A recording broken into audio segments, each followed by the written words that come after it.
محکمہ صحت نے پنجاب کے تمام سرکاری ہسپتالوں کو ہائی الرٹ کر دیا ہے۔ ہسپتالوں میں ڈاکٹرز، نرسز اور پیرامیڈیکل سٹاف کی موجودگی کو یقینی بنایا جائے گا اور تمام ضروری ادویات، مشینری اور آپریشن تھیٹر کو فعال رکھا جائے گا۔ تو اہم ترین خبر ہے جس کے حوالے سے آپ کو اپڈیٹ کر رہے ہیں، جنرل الیکشن 2024 محکمہ صحت نے پنجاب کے تمام سرکاری ہسپتالوں کو ہائی الرٹ کر دیا ہے اور ہسپتالوں میں ڈاکٹر، نرسز اور پیرامیڈیکل سٹاف کی موجودگی کو یقینی بنایا جائے گا۔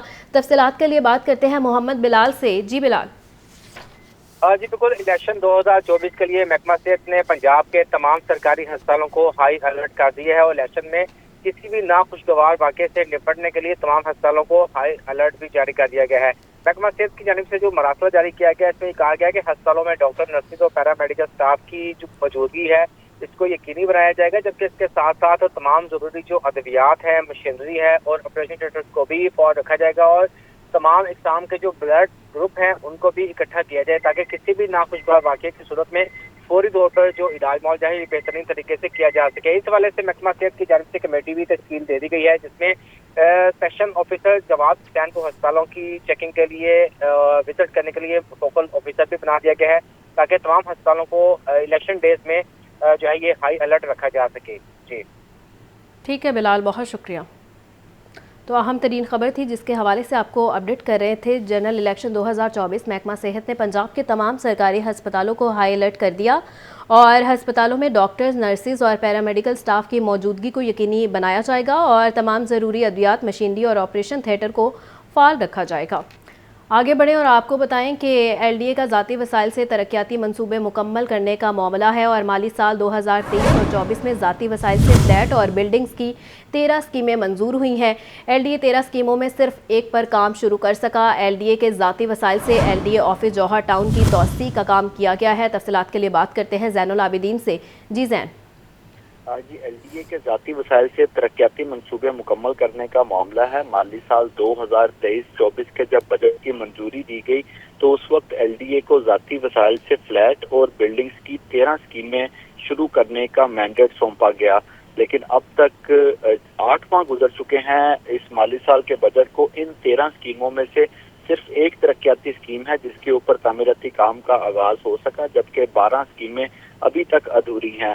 اب تک کے حقائق کے مطابق ایل ڈی اے نے ذاتی وسائل سے صرف ایل ڈی اے آفس جو کمپلیکس ہے جوہر ٹاؤن اس کی توسیع کا کام کیا ہے، جبکہ دیگر جو منصوبہ جات ہیں ان کے اوپر کوئی پیش رفت نہیں ہو سکی، جس میں ایل ڈی اے ایونیو 1 کی نئی آفس بلڈنگ کے لیے 50 ملین روپے مختص کیے گئے تھے جو استعمال نہ ہو سکے۔ اسی طرح finance and trade center Johar town میں اپارٹمنٹس کی تعمیر کے لیے بھی 350 ملین روپے کی خطیر رقم مختص کی گئی تھی، لیکن یہ 350 ملین صرف بجٹ کی حد تک ہی محدود رہے۔ ایل ڈی اے کے ملازمین کو رہائش گاہیں فراہم کرنے کے لیے بھی ایل ڈی اے بجٹ میں اسکیم منظور کی گئی تھی، لیکن اس کے اوپر بھی عمل درآمد نہ ہو سکا۔ L O S Multan road کی ری اسٹرکچرنگ کے لیے 85 ملین روپے استعمال نہ ہو سکے۔ ایل ڈی اے کی تزئین و آرائش، مرمت اور بحالی کی 3 اسکیموں کے جو رکھے گئے فنڈز ہیں وہ بھی استعمال نہیں ہو سکے۔ اس طرح رواں مالی سال میں ایل ڈی اے کی جانب سے سالانہ ترقیاتی پروگرام جو کہ پنجاب حکومت کی جانب سے جن فنڈز کا اجرا کیا گیا تھا ان کا تو بے دریغ استعمال کیا گیا ہے، لیکن ایل ڈی اے نے ذاتی خزانے سے عمارتوں کی بحالی کے لیے کوئی اقدامات نہ کیے۔ ٹھیک ہے زین، اپڈیٹ کر رہے تھے، بہت شکریہ زین۔ لیسکو ہیڈ کوارٹرز میں چیف ایگزیکٹو انجینئر شاہد حیدر کی زیر صدارت اجلاس ہوا ہے۔ اجلاس میں بجلی کی بلا تعطل فراہمی یقینی بنانے کے لیے اقدامات کا جائزہ لیا گیا ہے اور ٹرانسفارمر، ٹرالی سمیت دیگر سامان کو سٹینڈ بائی پر رکھنے کا فیصلہ کیا گیا ہے۔ تمام چیف انجینئرز اور ریڈنگ افسران سے مسلسل رابطے میں رہیں۔ تفصیلات کے لیے بات کرتے ہیں فہد امین سے۔ جی فہد۔ جی بالکل، نار الیکٹرک سپلائی کمپنی کی جانب سے جو ہے وہ عام انتخابات کے روز جو ہے وہ بجلی کی بلا تعطل فراہمی کا فیصلہ کیا گیا ہے۔ اس حوالے سے لیسکو ہیڈ کوارٹر میں چیف ایگزیکٹو لیسکو انجینئر شاہد حیدر کی زیر صدارت اعلیٰ سطحی جو ہے وہ اجلاس منعقد کیا گیا ہے۔ اجلاس میں بجلی کی بلا تعطل فراہمی یقینی بنانے کے لیے اقدامات کا بھی جائزہ لیا گیا ہے۔ اجلاس میں D G admin Zameer Hussain Kalachi, director customer services Rai Muhammad Asghar, chief finance officer Bushra Imran, chief engineer management جو ہے وہ رمضان بٹ اور chief engineer operation Sarwar Mughal سمیت دیگر افسران نے جو ہے وہ شرکت کی۔ اجلاس میں deputy director H R Muhammad Shafiq اور deputy director admin Salman Haider بھی جو ہے وہ موجود رہے۔ بجلی کی بلا تعطل فراہمی یقینی بنانے کے لیے chief engineer operation Sarwar Mughal کو جو ہے وہ انچارج نامزد کر دیا گیا ہے۔ پاور ڈسٹریبیوشن کنٹرول سینٹر میں 3 چیف انجینئر 8-8 گھنٹے کی جو ہے وہ الیکشن کے روز ڈیوٹی سر انجام دیں گے۔ متعلقہ حکام کو ایمرجنسی کی صورت میں ضروری سامان کی فراہمی یقینی بنانے کی بھی جو ہے ہدایات جاری کی گئی ہیں۔ ٹرانسفارمر ٹرالی سمیت دیگر سامان کو اسٹینڈ بائی پر رکھنے کا فیصلہ کیا گیا ہے۔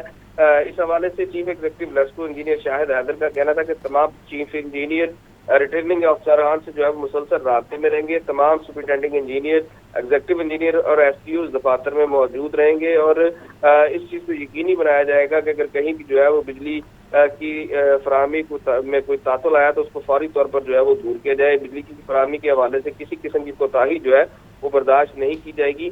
پاور ڈسٹریبیوشن کنٹرول سینٹر کے حکام فیلڈ سٹاف سے مکمل تعاون کریں گے۔ ٹھیک ہے فہد، اپڈیٹ کر رہے تھے، بہت شکریہ فہد۔ آپ کو بتائیں کہ senior member board of revenue Nabeel Javed کی زیر صدارت اجلاس ہوا ہے۔ مزارات کی تزئین و آرائش میں پیش رفت کا جائزہ لیا گیا ہے۔ سیکیورٹی پوسٹ کو داخلی راستوں پر قائم کرنے کی ہدایات کی گئی ہیں، اور ایس ایم بی آر نبیل جاوید کا کہنا تھا کہ تمام پروجیکٹس کو مقررہ مدت تک مکمل کیا جائے۔ تو اہم ترین خبر ہے جس کے حوالے سے آپ کو اپڈیٹ کر رہے ہیں، senior member board of revenue Nabeel Javed کی زیر صدارت یہ اجلاس ہوا ہے اور مزارات کی تزئین و آرائش میں پیش رفت کا جائزہ بھی لیا گیا ہے۔ ایس ایم بی آر نبیل جاوید کا کہنا تھا کہ تمام پروجیکٹس کو مقررہ مدت تک مکمل کیا جائے۔ تفصیلات کے لیے بات کرتے ہیں عمران اکبر سے۔ جی عمران۔ جی بالکل، senior member board of revenue Nabeel Javed کی زیر صدارت کمیٹی روم میں اجلاس ہوا ہے۔ اجلاس میں WHO اور محکمہ اوقاف، آئی ڈیپ اور محکمہ ایکسائز ٹیکسیشن کے افسران نے شرکت کی ہے۔ اجلاس میں مزارات کی تزئین و آرائش میں پیش رفت کا جائزہ لیا گیا۔ مزار اقبال کے حتمی جاتا زائرین کی سہولیات کے لیے بنیادی ضروریات کا بھی جائزہ لیا ہے۔ اس سلسلے میں ایس ایم بی آر کی سیکورٹی پوسٹس کو داخل۔ ٹھیک ہے عمران، اپڈیٹ کر رہے تھے، بہت شکریہ عمران۔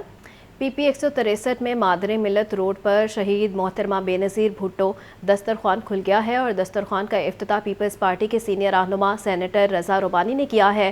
جیالوں میں لنگر بھی تقسیم کیا گیا ہے۔ تفصیلات کے لیے بات کرتے ہیں محمد یاسین سے۔ جی یاسین۔ جی ایم اے 127 جگہ سے جے ایم اے پیپلز پارٹی بلا بھٹو زرداری الیکشن لڑ رہے ہیں، اور پی پی 163 میں مادر ملت روڈ پر شہید بے نظیر بھٹو دسترخوان کھل گیا ہے۔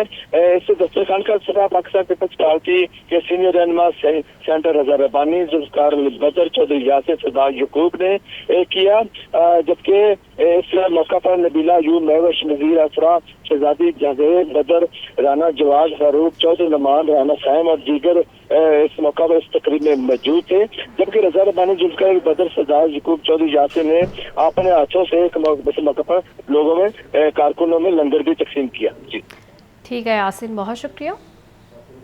لاہور ہائی کورٹ کے جسٹس شاہد جمیل خان نے اپنے عہدے سے استعفیٰ دے دیا ہے۔ استعفیٰ صدر پاکستان کو ارسال کیا گیا ہے۔ استعفیٰ میں لکھا ہے کہ بطور جج 10 برس فرضائض سر انجام دیے، ذاتی وجوہات کی بنا پر مزید کام جاری نہیں رکھ سکتا۔ محمد اشفاق کی یہ رپورٹ دیکھیں۔ انصاف کے ایوانوں سے ایک اور استعفیٰ آ گیا۔ سپریم کورٹ کے بعد لاہور ہائی کورٹ کے ایک جج بھی مستعفی۔ لاہور ہائی کورٹ کے جسٹس شاہد جمیل خان نے اپنے عہدے سے استعفیٰ دے دیا۔ جسٹس شاہد جمیل خان رواں برس موسم سرما کی چھٹیوں کے بعد سے کام نہیں کر رہے تھے۔ جسٹس شاہد جمیل خان نے 22 مارچ 2014 کو بطور ایڈیشنل جج عہدے کا حلف لیا، جس کے 1 سال بعد انہیں مستقل کر دیا گیا۔ جسٹس شاہد جمیل خان نے تقریباً 10 برس فرائض سر انجام دیے۔ انہوں نے استعفیٰ صدر پاکستان کو بھجوا دیا۔ استعفے کے متن میں لکھا کہ 10 سال تک لاہور ہائی کورٹ کے جج کی حیثیت سے فرائض سر انجام دیے، عہدے پر رہنا باعث عزت ہے، تاہم آئین کے آرٹیکل 206(1) کے تحت استعفیٰ دیتا ہوں۔ انہوں نے استعفے کے متن میں علامہ اقبال کا شعر بھی لکھا۔ جسٹس شاہد جمیل نے اپنے دور میں مفاد عامہ کے متعدد کیسز پر احکامات جاری کیے۔ ان کے مستعفی ہونے کے بعد لاہور ہائی کورٹ میں ججز کی تعداد 39 رہ گئی، جبکہ ججز کی خالی اسامیوں کی تعداد 21 ہو گئی۔ ڈی جی نیب لاہور امجد مجید اولک کی کھلی کچہری اور ہاؤسنگ سیکٹر سے متعلقہ متاثرین کی شکایات درج کی گئی ہیں، اور ڈی جی نیب لاہور نے متاثرین کی شکایات کو سنا اور ہدایات جاری کی ہیں۔ امجد مجید اولک کا کہنا تھا کہ کھلی کچہری کا سلسلہ نیب کی عوام دوست پالیسی کا مظہر ہے۔ تو اہم ترین خبر ہے جس کے حوالے سے آپ کو اپڈیٹ کر رہے ہیں، ڈی جی نیب لاہور امجد مجید اولک کی کھلی کچہری ہے، ہاؤسنگ